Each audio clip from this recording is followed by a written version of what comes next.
today I want to talk about the 3 eras of Tom Brady. The first era, young, winning Super Bowls, learning the game, but clutch as can be.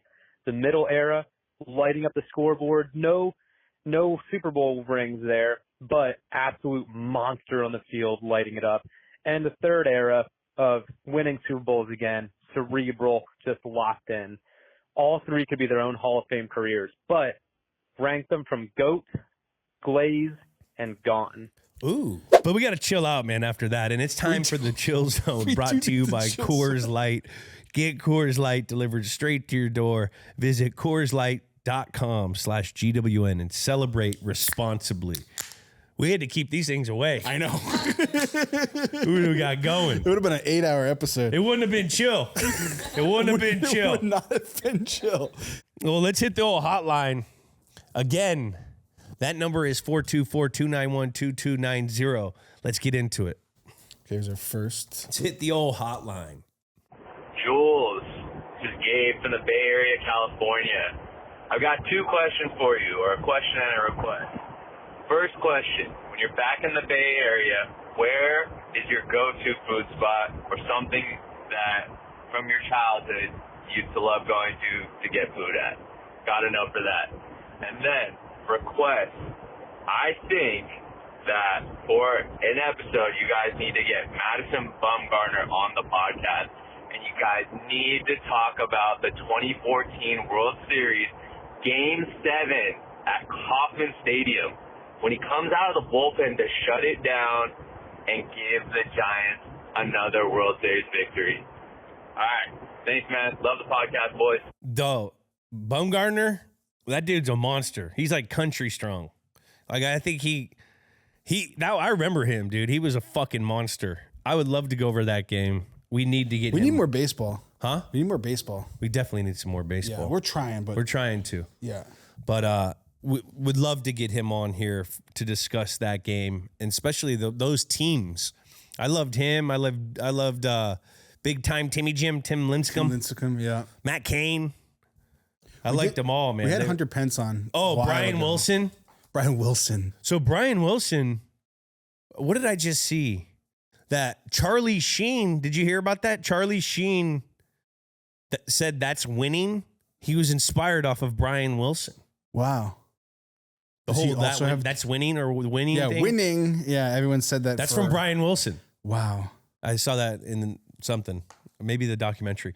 But gotta go to, when I go back to the Bay, I have a few spots I like to hit. One, Chavez Meat Market. Great burritos. Been going there since before I was born. My parents were going there. My dad used to go there back in like the 80s. It's got a little commercialized now. Is that like a Mission style burrito?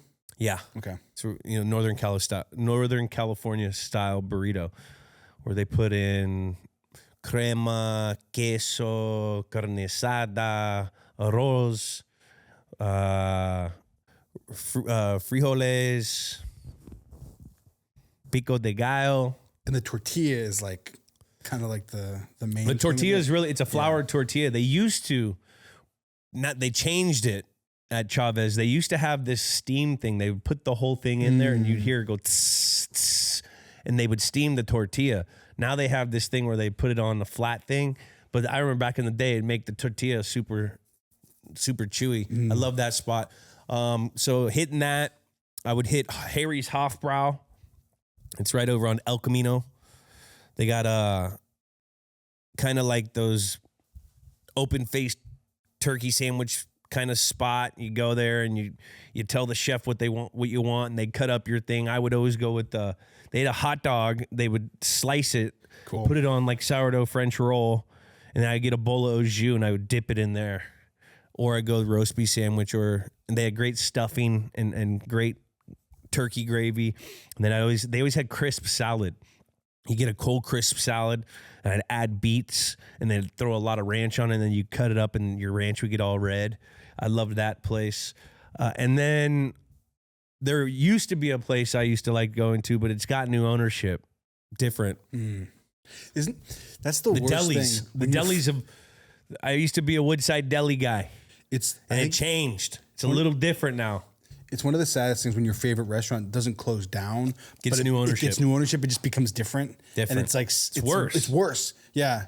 I'm not trying to shit on the new people. Yeah. But it's different. Yeah, it's just not what it used to be like a mom and pop shop.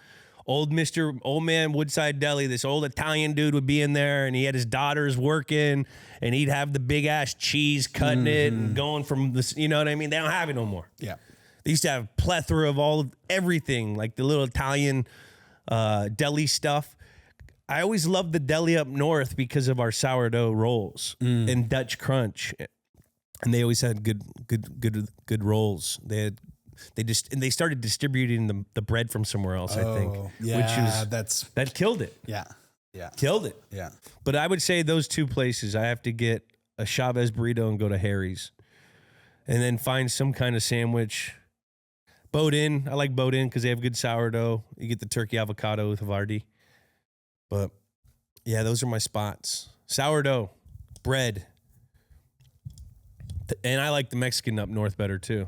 The burritos are better. I like our burritos in San Francisco for sure. Even though that's like an American thing, but yeah. We don't want to get in that argument. All right, next question. Jules, Jackie, Kyler, Eric from Detroit. I was wondering if you could show some love to the 2004 Detroit Pistons. Maybe do a game that they beat the Los Angeles Lakers in the 5-game sweep of the NBA Finals. The best 5 alive. Starting lineup. Chauncey Billups, Rip Hamilton, Tayshaun Prince, Rasheed Wallace, Ben Wallace. No superstars.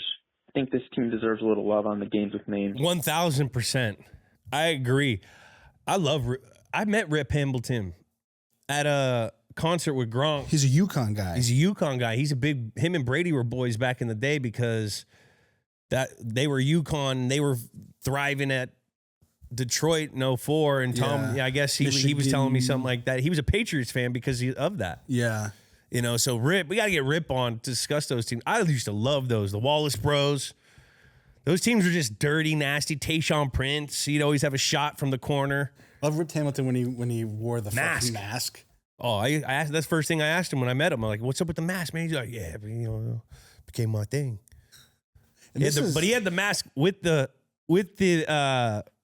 headband over it. Yeah. No one ever done that yet. This is not Mouse in the Palace.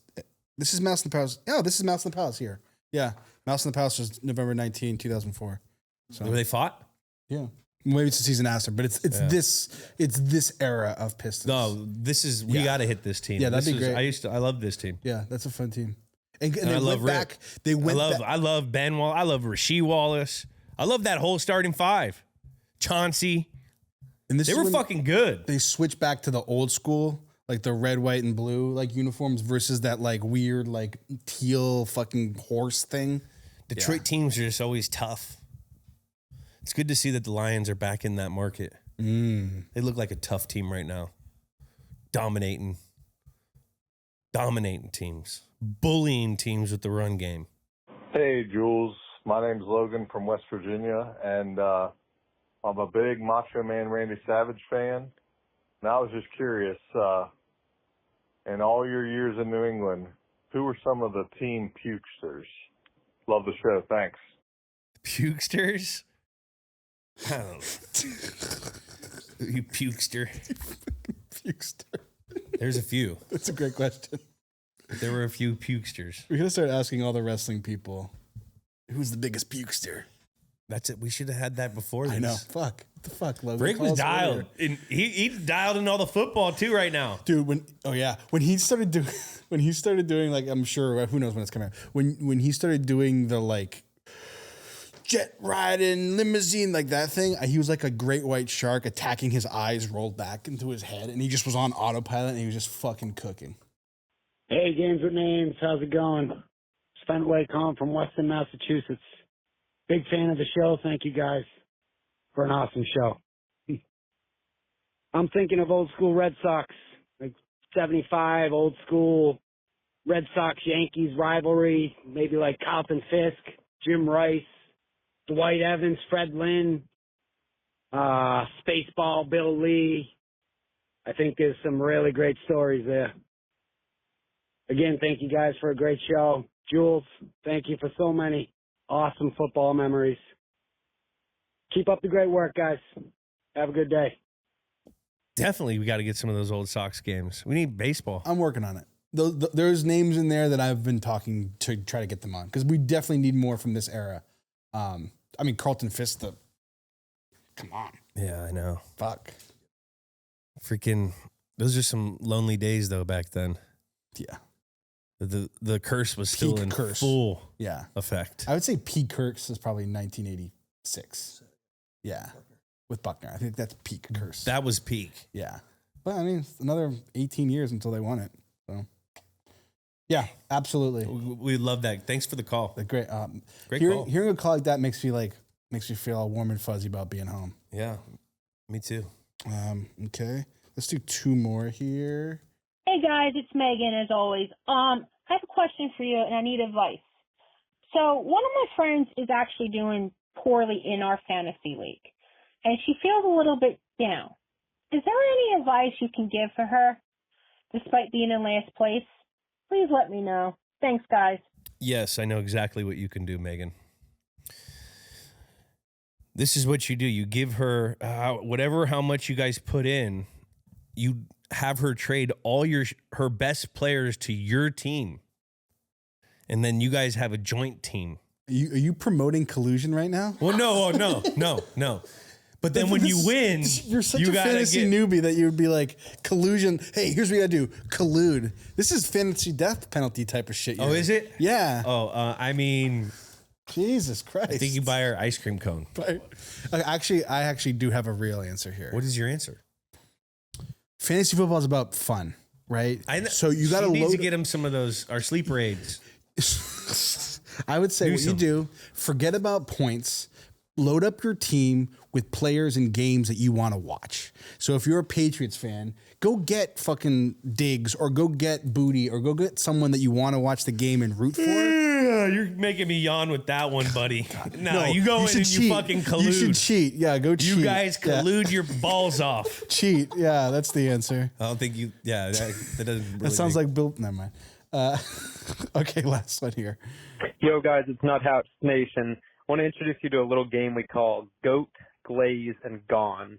And today I want to talk about the three eras of Tom Brady. The first era, young, winning Super Bowls, learning the game, but clutch as can be.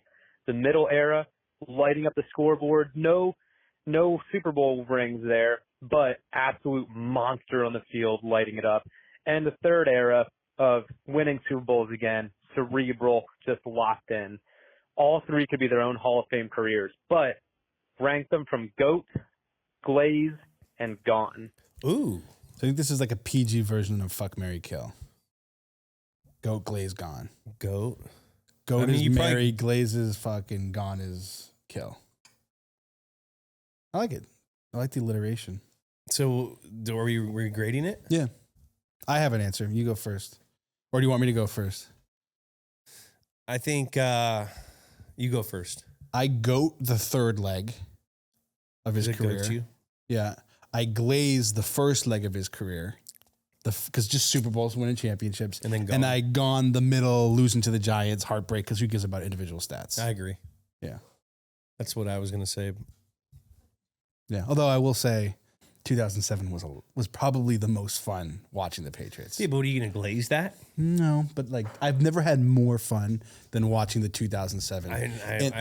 I had fun, and I wasn't even a Pats fan yet. And like going into the games wasn't like, are they going to win? It was, are they going to hang up 50? And how much are they going to win by? At the end, though, it was like they were holding on for dear life. Yeah. Especially against the Giants who was it? Our Jabbar Gaffney had the catch on the deep return to win the game. Was that Saints? Was that Saints or was that Giants? Or Ravens? They had a couple. There was a couple close ones towards the end, right? And then that Giants one was like, ooh, but that was fun. That was fun. The most fun. Nuthouse Nation, we appreciate you. We'll play this. We should play this game again sometime. Yeah, I like that. And I mean, you can't glaze without Jack being here, so. Yeah, we can't glaze, but we should make that a segment maybe. Let's do it. In honor of our Nuthouse Nation. Shout out Tom. Shout them out. And that was the Chill Zone. Thanks to our favorite beer, Coors Light. Get Coors Light delivered straight to your door. Visit CoorsLight.com/GWN and celebrate responsibly.